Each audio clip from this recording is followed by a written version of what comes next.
Good morning everyone. সকাল সকাল আজকে তোমাদের সাথে একটা ব্লগ শেয়ার করছি, কারণ এটা ছিল আমার মেকআপ সেকেন্ডের ব্লগ। আর ব্লগটা আমি আজকেই করেছিলাম আর আজকেই তোমাদের সাথে শেয়ার করছিলাম।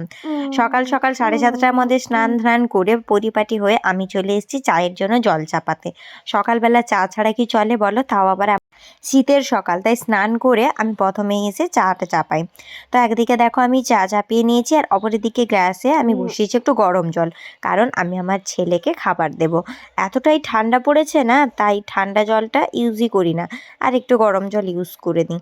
তাই অল্প একটু গরম জল বসিয়েছি, আমিও একটু খাবো আর ওকেও একটু খাবার দেব। তারপর এই যে আমি ঘরে চলে এলাম আর ওর খাবারটা রেডি করছি। ও সকালবেলা স্বাভাবিক এই ছাতুটা খায়, এটা আমি ঘরেই বানাই ওর জন্য, আর ওটাই ওকে মাখিয়ে খাইয়ে দেব। তো চলো দেখো আমি এটাকে মাখছি। আর ও সকালবেলা ঘুম থেকে উঠে দাঁত মেজে ওকে বসিয়ে দিয়ে আমি গেছিলাম স্নান করতে। তো ওকে বলে গেছিলাম যে ঠিক আছে তুই বসে ফোন দেখ, আর আমি স্নান করে আসি, তারপর আমি তোকে খাবার দেবো।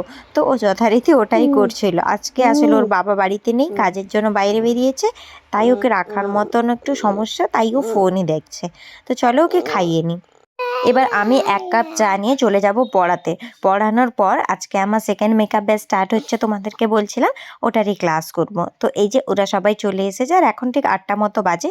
ওদেরকে 9:30 অবধি পড়িয়ে তারপর খাওয়া দাওয়া করে 11টা থেকে আমি মেকআপের ক্লাস স্টার্ট করেছিলাম। আর ক্লাসটাতে রেকর্ড করতেই ভুলে গেছি, ক্লাসটা কমপ্লিটই হয়ে গেল প্রায় 12:30টার দিকে।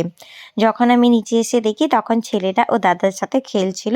তো চলো এবার ওকে স্নান করিয়ে ওর ভাত খাওয়ানোর পালা, আর ওকে স্নান করিয়ে ওকে খাইয়ে নিই। তো ছেলের খাওয়া কমপ্লিট, এবার আমার লাঞ্চ। আজকে আমার ছিল চিকেন আর ভাত। চলো খেয়ে বিশ্রাম নিই, টাটা।